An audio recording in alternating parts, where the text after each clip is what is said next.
Hello, everyone. This is Jeannie White from Social Connections at Passionate World Radio. And today, again, on the Whine Cheese, we have another speaker that is here to talk, and her name is Shelia. Welcome, Shelia. Thank you very much, Jeannie White. Thank you for the invitation to give me 10 minutes to vent. Thank you. That's good. There we go. All right. Today I would like to vent about something that was brought up in a conversation that a few of us were sitting around Panera's and we were having coffee. And one of the girls said, I don't understand what's happening with the healthcare field. And one of my friends was just had surgery, was saying, oh, my gosh, so many things went wrong. She didn't have this, she didn't have that, and there wasn't really good discharge instructions. And she was really upset about this. But then one of the other nurses said, what is this customer thing? I've heard that now all patients are called customers. I don't think that's right. So I thought I would talk a little bit about that. I could probably talk for 3 weeks about it. But approximately 15, maybe 18 years ago, some marketing decided that in order to increase the profitability of an emergency room, a new model of advertising was necessary. Instead of treating patients, administrators decided to call them customers. This was a little misguided after I had my head wrapped around it. Patients to customers. It really has led to an unintended result. But let me talk about that. When it first came out, I thought maybe customers was pretty good. It didn't leave the stigma of a patient. But a customer is usually, likely feeling well. He's going out shopping, going to restaurants, and no matter what he complains about at a restaurant or she complains about at a restaurant, they're usually accommodated. They're entitled to get what they came for. If they're used to having a rare steak someplace, then they always expected to get the same type of food. And if they don't, they can ask to have it returned and to get another new meal. The management in restaurants and customer-oriented, even if you go into TJ Maxx or Home Goods, they're committed to speed and comfort and satisfaction of all of their customers. And no matter how rude or antagonistic a customer would be, he wouldn't be sued. Now, I still had some trouble wrapping my head around all this, but then I compared it to a patient. I was an ER nurse for a while. Patients come in, they were anxious, they were fearful, they had an awful lot of pain. Many they were intoxicated with alcohol or other drugs. They wanted to get drugs. Some of them were bleeding from every orifice there was. They were short of breath. They had chest pain. Some of them come in, and it was their last day. They were dying. Mentally ill. Our patients needed to be taken care of. And as an ED nurse or emergency room nurse, that I caused some pain. A lot of times I had to draw blood, which is putting a needle into a vein. I needed to put an IV into the patient.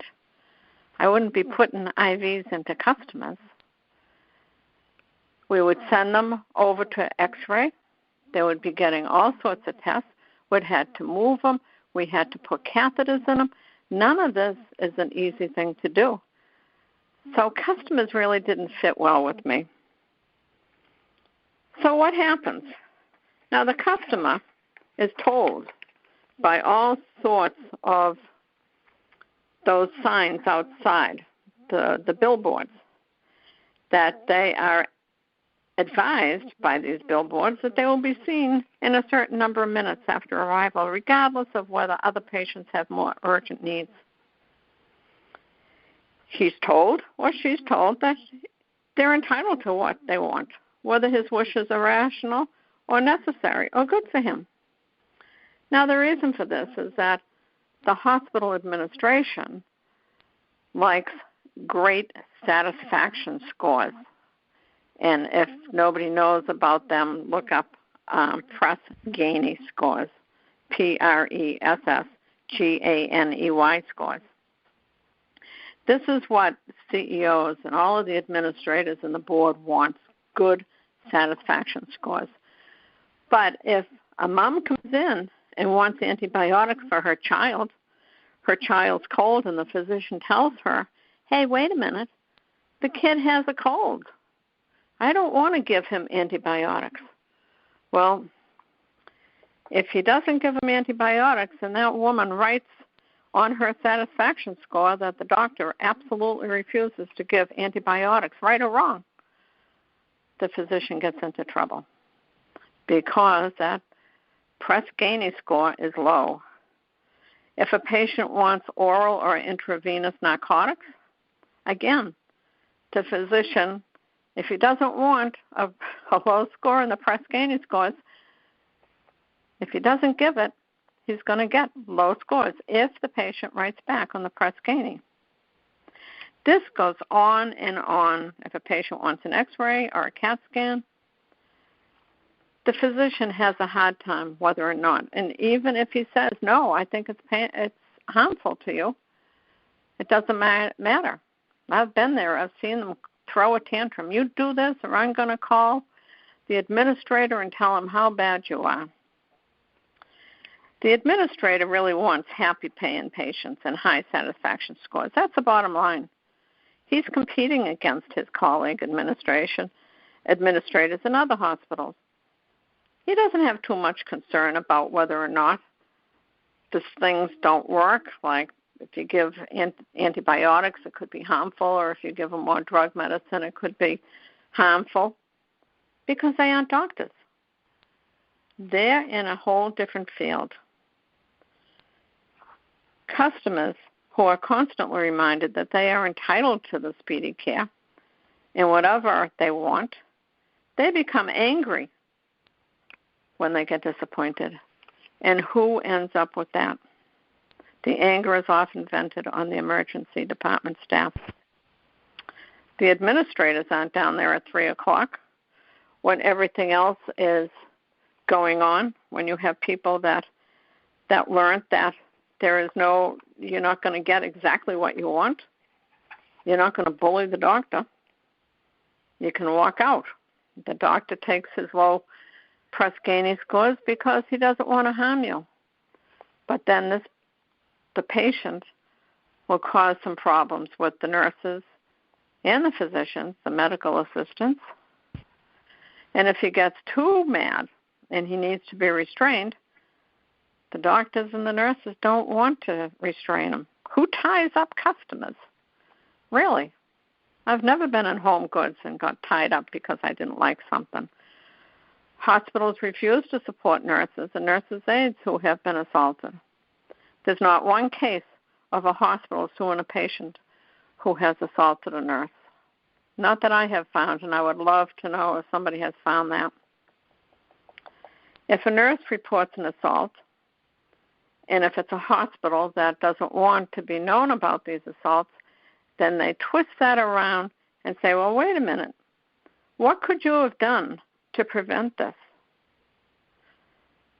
You have had a record here of coming up to us and telling us who assaulted you. There must be something that you have done to provoke that attack. And the nurse can be labeled as a troublemaker.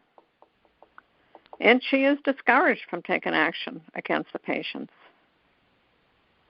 When a patient spits at a nurse or bites her or jabs her with a dirty needle or throws urine or feces at her, this person is exposing her to hepatitis C and AIDS. And these are only two possibilities of the life-altering and possibly fatal injuries for which a nurse has no recourse. And I don't mean just a nurse. I'm talking about medical assistants, X-ray techs. This happens to all healthcare workers. Sometimes hospitals are afraid of being sued. that if anybody who lays a hand on a patient is risking her job. Most security guards won't restrain a patient, and they are not even stationed in the emergency department. The customer model of an ED or emergency room, the customer model of an emergency room care really has been a disaster. I feel as though nurses are a defenseless target with no rights. The ED physician is forced to do what he doesn't want to do, and millions of dollars are wasted on unnecessary tests. The customer model promotes violence by protecting the perpetrator, by making the nurse more vulnerable, by giving patients unrealistic expectations, by allowing the patient to direct his own care, and by orchestrating confrontations between demanding patients and ED staff who are trying to do the right thing, not the thing that pleases them. Thank you very much, Jeannie White, for allowing me to vent that. I think it's been 8 minutes. No, that's fine. Time is not an issue, as long as you get your message out, and then down the road, and get this out, because I don't think people really do understand it. And I myself, I don't understand customer. I just don't understand it, and I never will. I think it's a marketing, like you said, a marketing ploy, and it doesn't work. Need to readjust it. Right. That's exactly what it is, because a customer, all I can picture myself is in the middle of Home Goods, walking around, and if I say something and suppose somebody doesn't like my comment, I certainly don't expect to be, reprimanded for saying that. Mhm. No, you wouldn't expect that at any of the stores. Nothing like that. You're there to purchase something as a customer. That's what you're doing. You're purchasing something at a store. And if I want to purchase something and I see a leg broken, I expect it to get a new one. Mhm. I don't expect to have to buy that. Yeah. So I don't understand. Yeah. Unless you're looking for, maybe a discount. I'm not sure you can go into an ER and I'll say, "Oh, wait a minute, is there a discount on fixing my leg?" I mean, think about it. I mean, it's ridiculous. Well, that's how I feel, and I've been, for years. I mean, has to be 15, 17 years that the patients are being called customers, and I just can't wrap my head around it. I've worked too long in an emergency room. They're patients, and no customer would ever want me to put an IV into their arm or draw their blood or put a Foley catheter into them. Oh, yeah. That's not what a customer is. Totally. It's what it comes to. But I think by doing this Whine and Cheese, Sheila, and then we've had other individuals on the show, is that perhaps down the road, you're all doing something very similar, and somehow we may connect all of you together, and many bring more power to change. That's right. And that's what it's about. That's all about. But I can't thank you enough, Sheila, for also, being on here and discussing this. Thank you. Well, thank you for giving me the opportunity. It's been on my mind ever since this came out, and it's like no one else has offered that opportunity that I could go and say something. Mhm. And we're not singling out any hospitals or anything. We're just talking about this stuff in general. This is a general thing. That's all, just general.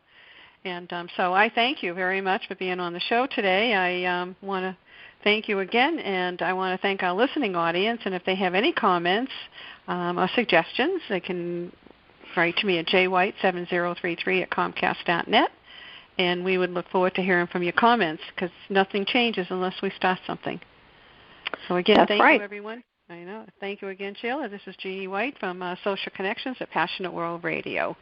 And I'm looking forward to the next one. And so I'll see you again on Whine and Cheese, everyone. Take care. Bye now. Bye-bye.